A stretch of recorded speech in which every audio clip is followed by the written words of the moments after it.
आरेख का मतलब क्या है, बिल्कुल बेसिक से एक एक चीज आपको सिखा रहा हूं, ठीक है। तो सबसे पहले तो वेन डायग्राम क्या होते हैं वहां से शुरू करूं। तो वेन डायग्राम का मतलब है हर एक नाम को इस तरह से सर्कल से रिप्रेजेंट करना, मतलब सर्कल बना बना के बताना कि वो कैसा इसका रिलेशन बनेगा उसके लिए। और अब कि यहां कैसे क्या करना है उसके लिए देखो कुछ बेसिक चीजें पहले समझ लो। जैसे लिखा हुआ आ जाए भारत है, दूसरा आ जाए जैसे राजस्थान है, ठीक है, और तीसरा जो है, तीसरा लिखा हुआ जाए जोधपुर। तो इसको हमें रिप्रेजेंट करना है बिना मैप के, मतलब कोई मानचित्र जो बोलते हैं मैप, ऐसा कुछ नहीं बनाना है, सिर्फ इनको सर्कल से रिप्रेजेंट करना है कि हमें इसका भाव समझ में आ जाए कहना क्या चाह रहा है। तो देखो भारत जो है वो भारत पूरा देश है, भारत के अंदर ही राजस्थान एक राज्य है और राजस्थान के अंदर जोधपुर एक जिला है। तो इसको कैसे करेंगे, इसके लिए देखो इनको सर्कल से बताना है कि ये है पूरा भारत, भारत के अंदर एक राज्य है राजस्थान, और राजस्थान दक्षिण में है, पश्चिम में है, कहां है, कोई लेना देना नहीं, हमें बस ये बताना है कि राजस्थान इसके अंदर है। तो राजस्थान इसके अंदर है, मतलब अंदर हो गया, ये राजस्थान हो गया ऐसे।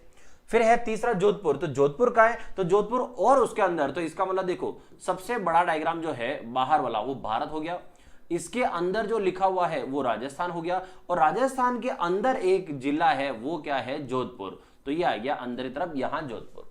क्लियर। तो कहने का मतलब है वेन आरेख का मतलब है चीजों को रिप्रेजेंट करना। अब इसके अलग अलग डायग्राम है वो कैसे यूज करते हैं मैं आपको एक एक चीज समझाता हूं कैसे। तो देखो ये तो था एक के ऊपर एक के ऊपर एक हो तो उस डायग्राम को कैसे रिप्रेजेंट करते हैं।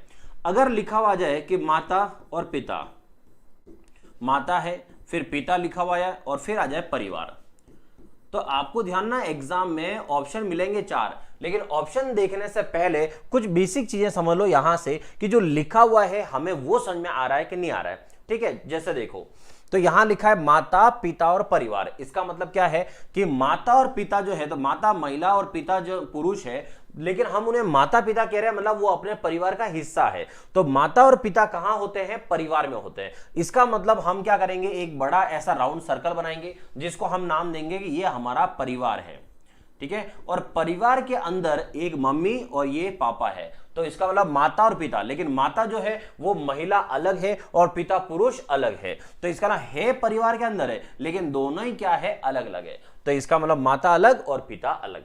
आया समझ में। तो इस तरह से हमें एक एक डायग्राम को समझना है कि डायग्राम क्या कहता है। जैसे देखो आगे और लिख रहा हूं मैं, जैसे अगर लिखा हुआ जाए, एक एक डायग्राम को सिखा रहा हूं मैं, सीख लेना। जैसे महिला लिखा हुआ है, अब महिला है, फिर लिखा हुआ जाए मां है, तो महिला मां, और फिर आ जाए यहां से शिक्षिका, तो महिला मां और शिक्षिका है।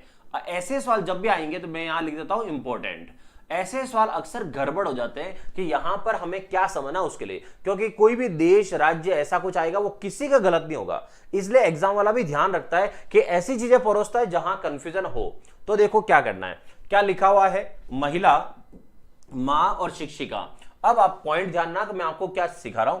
आपको क्या करना है, सबसे पहले इसके साथ रिश्ता चेक करना है कि इन दोनों में आपस में क्या रिश्ता है। तो महिला मतलब सारी की सारी महिलाएं, और मां मतलब सारी मां, ठीक है। वेन आरेख का मतलब ये रहता है। तो देखो क्या सभी महिलाएं मां होती है, तो सारी की सारी महिलाएं क्या मां होती है, नहीं।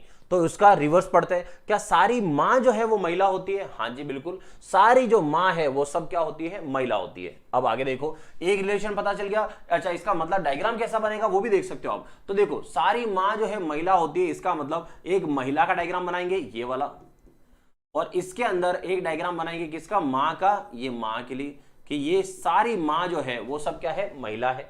आगे पढ़ते हैं। अब रिश्ता कैसे चेक करना, वापस इसी का फर्स्ट वाले का थर्ड से। तो देखो सभी महिलाएं शिक्षिका होती है, नहीं। सभी शिक्षिका जो है क्या वो सब महिला होती है, हाँ जी बिल्कुल होती है। तो शिक्षिका लिखा है, इसका मतलब सब की सब क्या है, महिला है, तो शिक्षिका भी महिला के अंदर ही आएगी। अब आते हैं रिलेशन तीसरा वाला। देखो फर्स्ट का दोनों से हो गया, अब सेकंड और थर्ड इन दोनों का आपस में रिश्ता चेक करो। तो इन दोनों का आपस में रिश्ता चेक करें तो देखो क्या सभी मां शिक्षिका होती है, नहीं। क्या सभी शिक्षिका मां होती है, तो सभी शिक्षिका जो है हाँ वो मां होती है, नहीं। तो इसका मतलब है कि सारे के सारे तो नहीं हो सकते, लेकिन हाँ कुछ शिक्षिका मां हो सकती है। तो कुछ का जब भी नाम आए तो इसका मतलब यह है कि कुछ शिक्षिका जो है वो भी मां हो सकती है। तो कुछ आने पर हम गोले को क्या करेंगे, क्रॉस करेंगे। इसका मतलब है इसका जो डायग्राम है वेन डायग्राम वो देखो आप कैसा बन रहा है। तो क्या हो रहा है, एक महिला है तो सभी माँ जो है वो भी महिला, सभी शिक्षिका वो भी क्या है, महिला, और कुछ माँ शिक्षिका हो सकती है और कुछ शिक्षिका माँ हो सकती है। क्लियर, आया समझ में?